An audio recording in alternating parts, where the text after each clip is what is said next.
Hello students, in our previous video of class 8 of data handling, we discussed then how to draw a bar graph and histogram. Now in this video we discussed how to make another type of representation of data, that is pie chart.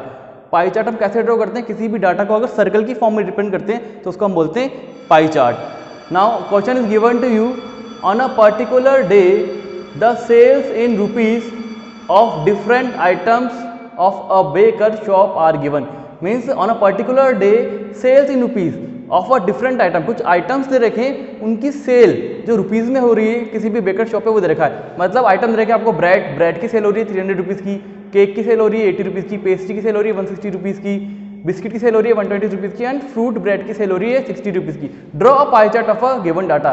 इस data का क्या बनाना है आपको? Pie chart draw करना है. तो pie chart draw करने के लिए सबसे पहले ये दोनों टेबल में ड्रॉ कर लूंगा कॉलम वाइज. सबसे पहले आइटम लिख लिए, देन सेल्स लिख लिया इन रुपीज़ के अंदर. बस सेल किस में हो रहा है? इन रुपीज़ में. तो सेल आएगा इन रुपीज़. तो आपने लिख लिया आइटम. आइटम कौन से? सबसे पहले आइटम है ब्रेड 300 रुपीज़ का, cake 80, pastry 160, biscuit 120 and fruit bread 60 rupees. ये दोनों तो आपने क्वेश्चन में से लिख लिए. इसके अंदर जो थर्ड कॉलम बनेगा वो बनेगा सेंट्रल एंगल. ये इंपॉर्टेंट है, कोई भी पाई चार्ट बनाने के लिए सेंट्रल एंगल निकालना पड़ता है. तो सेंट्रल एंगल का फॉर्मूला क्या है? सेंट्रल एंगल का फॉर्मूला है value of component divide by sum of component multiply by 360 degree. ये फॉर्मूला लर्न कर लेना. Central angle is equal to value of component divide by sum of the components multiply by 360. Means उस component की क्या value है वो divide by sum of the total component का sum कितना है वो मल्टीप्लाई बाय 360.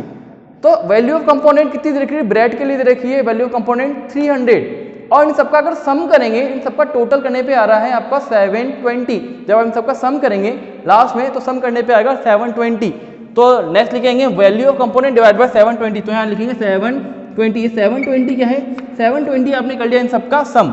जितनी भी सेल्स आ रही थी सबका सम कर लिया, सारे कंपोनेंट का आ रहा है 720. तो सेंट्रल एंगल पहली वैल्यू के लिए निकालेंगे, दैट इज ब्रेड के लिए. तो वैल्यू ऑफ कंपोनेंट 300 को डिवाइड करेंगे 720 से मल्टीप्लाई बाय 360. 360 से 720 कितनी टाइम जा रहा है? 2 टाइम्स जा रहा है. तो आएगा 300/2. 300 को जब 2 से डिवाइड करेंगे 150. तो पहले डाटा के लिए, पहले आइटम के लिए सेंट्रल एंगल आ गया 150. ऐसे ही सेकंड है केक के लिए जो वैल्यू ऑफ कंपोनेंट देखिए वो 80. तो 80 को डिवाइड करेंगे टोटल 720 मल्टीप्लाई बाय 360. 360 720 से 2 टाइम कैंसिल हो जाएगा. 80/2 दैट इज 40 डिग्री. थर्ड आ रहा है पेस्ट्री 160. कंपोनेंट की वैल्यू दे रही है 160. 160/720 मल्टीप्लाई बाय 360.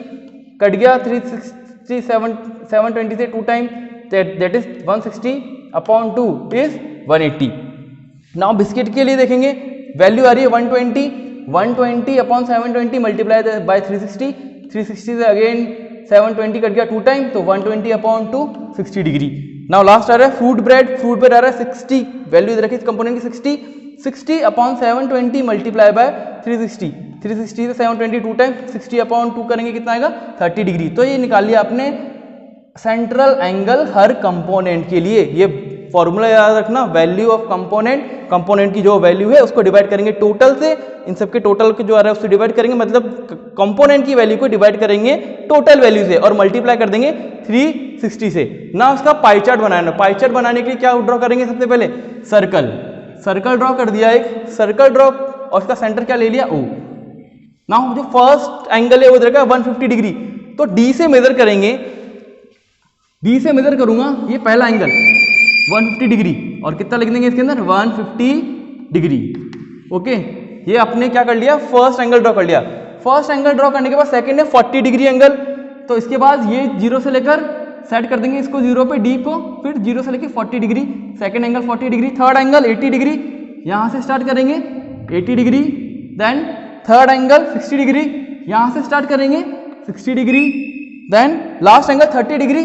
यहां से स्टार्ट करेंगे और ये 30 डिग्री. तो जो एंगल्स के थ्रू आपने एक पाई चार्ट बनाया सर्कल के फॉर्म में, मतलब एक चार्ट बना लिया आपने उस डाटा को सर्कल के फॉर्म में रिप्रेजेंट करने की. इसको बोलते हैं अपन pie chart. I hope you understand this video. Thank you so much.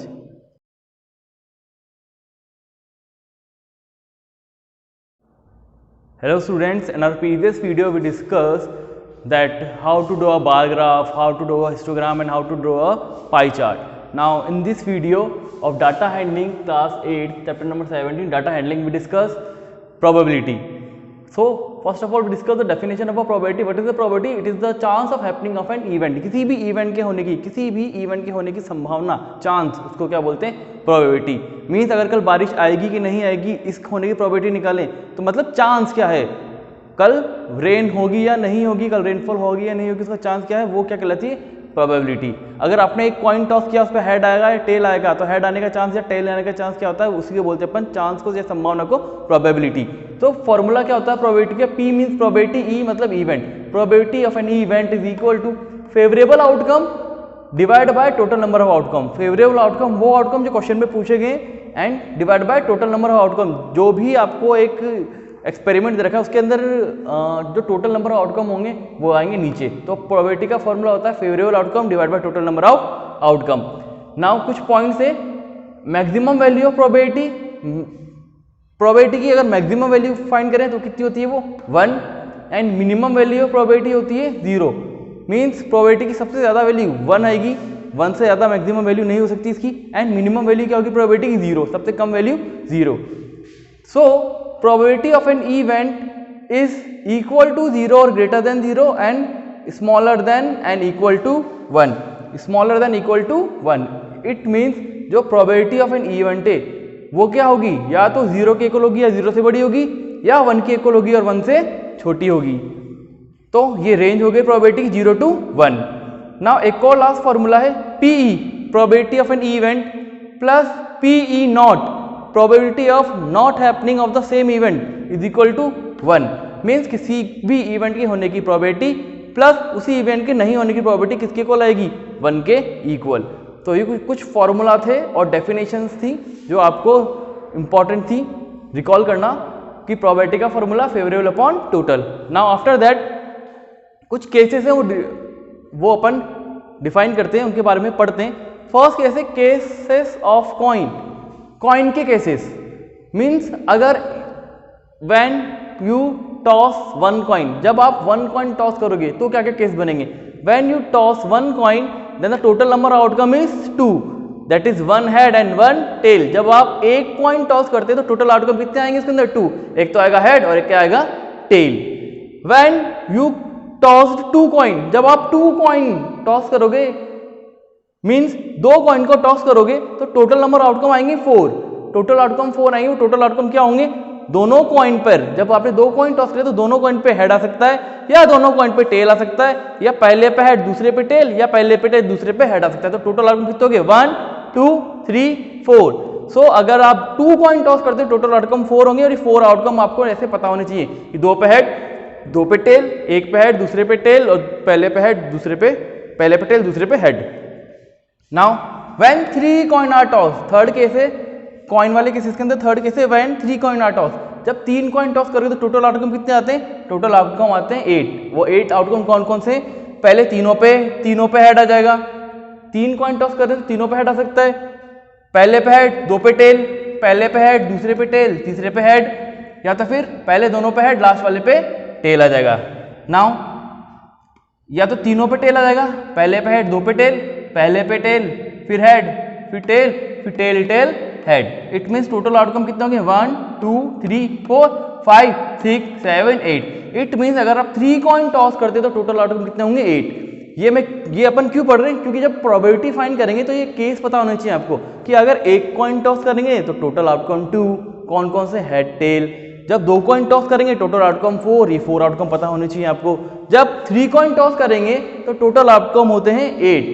अभी 8 आउटकम कौन से? 1 2 3 4 5 6 7 8. इट मीन्स ये बहुत इंपॉर्टेंट फॉर्मूलेज हैं, ये बहुत इंपॉर्टेंट कंसेप्ट है जो प्रोबेबिलिटी के अंदर काम आएंगे. Hope you understand this video. Thank you.